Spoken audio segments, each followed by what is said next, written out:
Hi guys, it's Thursday night, and this is an interesting effect.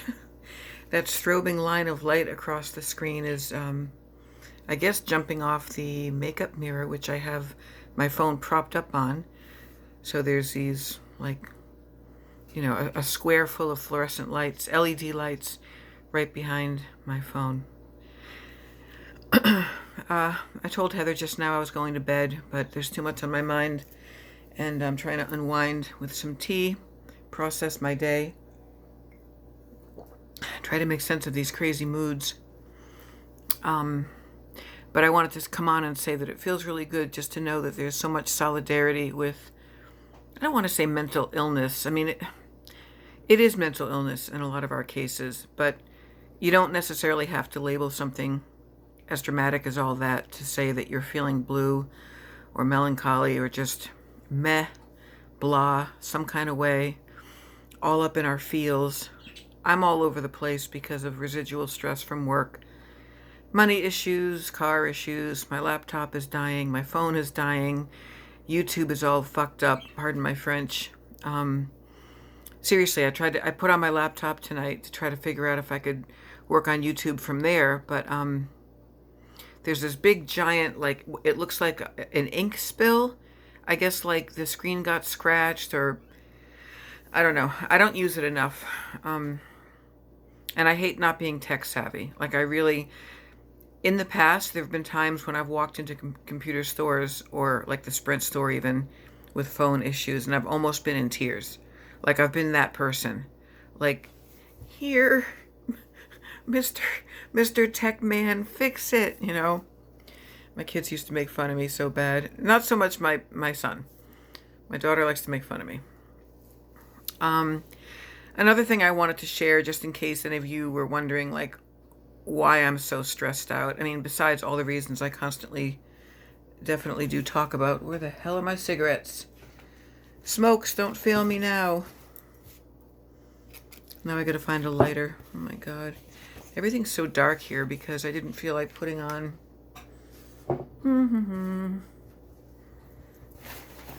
One of these years I'll just get it together, wouldn't that be nice? Look, I found it. It's another cool, funky lighter. I sometimes think I still smoke because I love collecting lighters. One moment, please.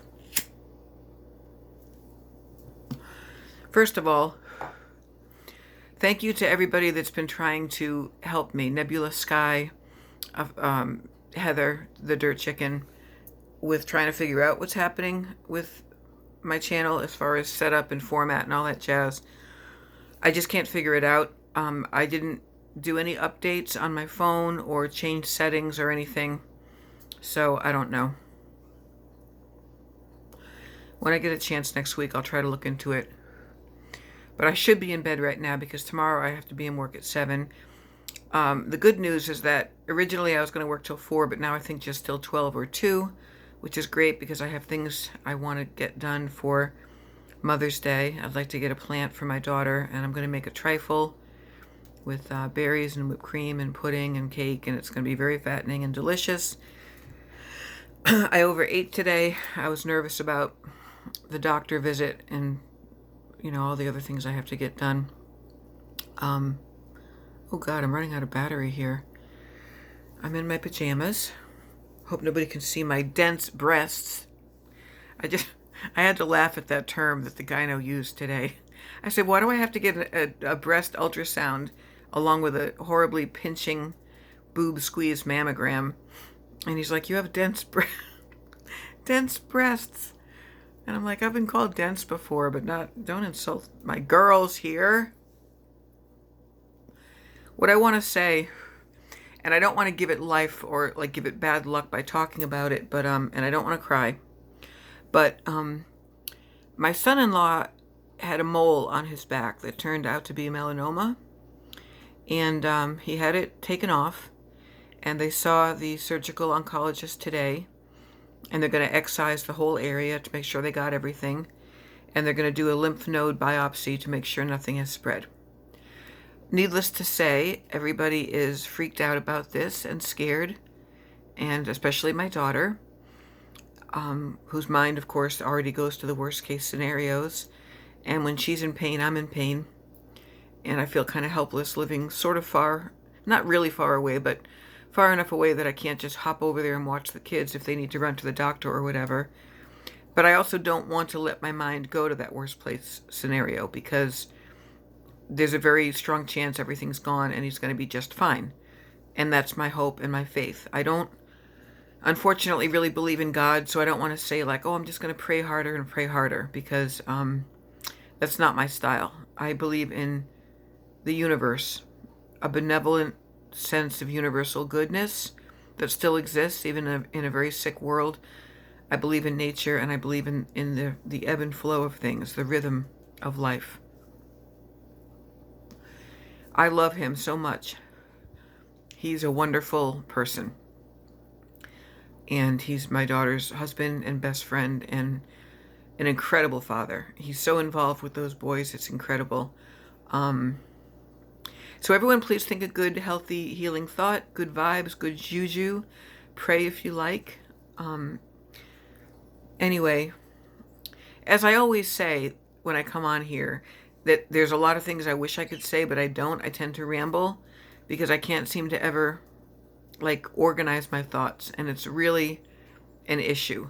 I spoke with him today, the gynecologist, about putting me back on some kind of a medication. Like in the past when I had PMDD, he put me on Sarafem, which is just another form of Prozac, and he also is willing to prescribe Zoloft or Wellbutrin, or I've been on Celexa. I've been on all of them.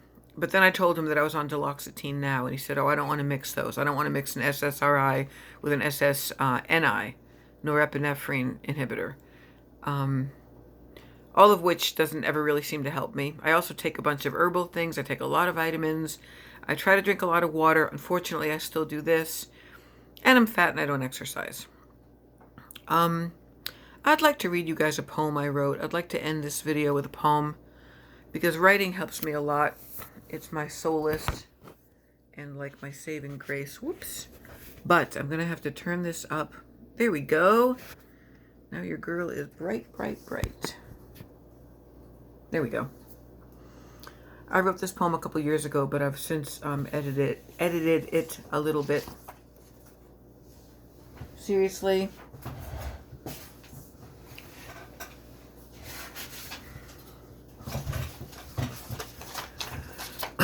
No one's allowed to look at my boobs. I'm not wearing a bra. Let me put this out. Then I am going to bed.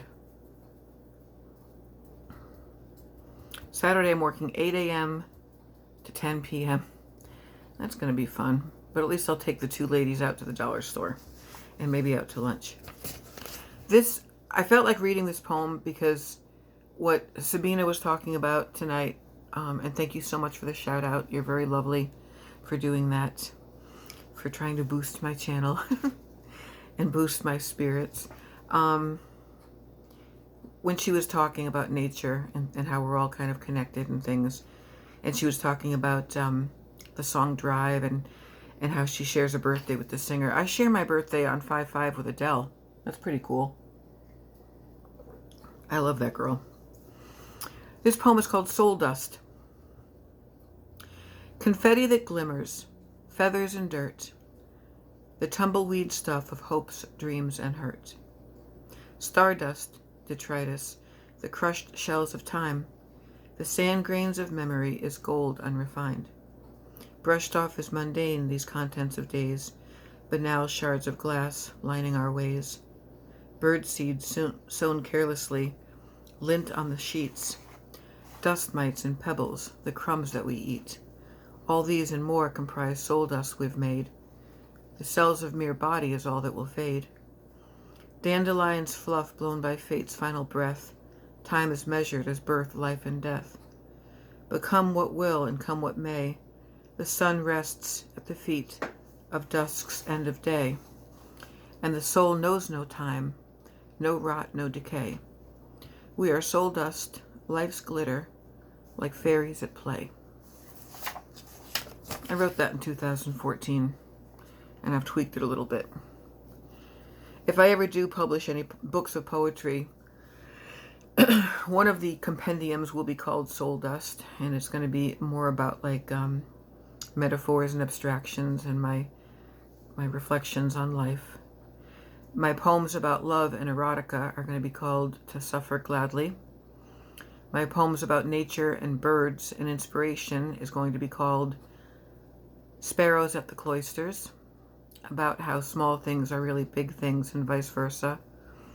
And there was one more, which I've now forgotten.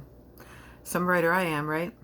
All these things are always running around in my mind, and I very rarely do anything with them because it takes a lot of focus and discipline and time management. And these days, I'm happy to just get things done like the dishes, take a shower every day, make sure I eat, take my meds, take the trash out, clean the cat box, occasionally vacuum and dust. But if I was to take my camera right now and pan around my whole cottage with how bad the disarray is right now, you would definitely know I'm mentally ill because my surroundings look like my brain. You know, we live from the inside out. But I am thinking of having a separate channel, which I'd like to call Kaleidoscope. Kaleidoscope, like a play on my Irish last name, my maiden name if I ever take it back, which is O'Neill. And I've always loved the concept of a kaleidoscope. How you can look through one and the light hits all the different, you know, shards of stained glass and the mirror effect, and how it forces you to look at things in a different way and through a different lens. So, and the real miracle is finding empathy and shared connections and parallels with people who obviously have different lenses and different filters, but we're all kind of wishing and hoping for the same things, which is peace, love, happiness, tranquility, getting along with our fellow man, and finding love in either our partners, our animals, our homes, our land, friends, children. There's love in so many forms. It doesn't just have to be romantic. You know, even what I have on a civil, amenable basis with my second spouse, estranged husband, sadly is not romantic love. And that's why I'm afraid to go back to him, because I feel like if I do that, I'm gonna close the door on the idea of ever finding a soulmate or a life partner. But I know that if and when that ever happens, or even if it never happens, I have to be my own soulmate and partner. And inhale the soul dust of life and exhale hope and inspiration to other people. Wow, where'd all that come from? I don't know. My brain is tired, y'all. I'm going to go. I don't know, like I'm going to upload this and I don't know who's going to see it, because it seems like people aren't seeing my videos unless they specifically look for them or download them separately, or I don't know how any of it works. I know that when I used to look at my channel, everything just showed up in a big long row, and now it doesn't. Now you see 4 or 5 at a time. And I've gone in and really fished around in all the different settings and all the different things, and I can't seem to work it out. So that's it for now. Whoops. This is a Torrid Fox t-shirt from last season. I love you guys. Thank you for watching my channel. Thanks for subscribing. Thanks for listening to me.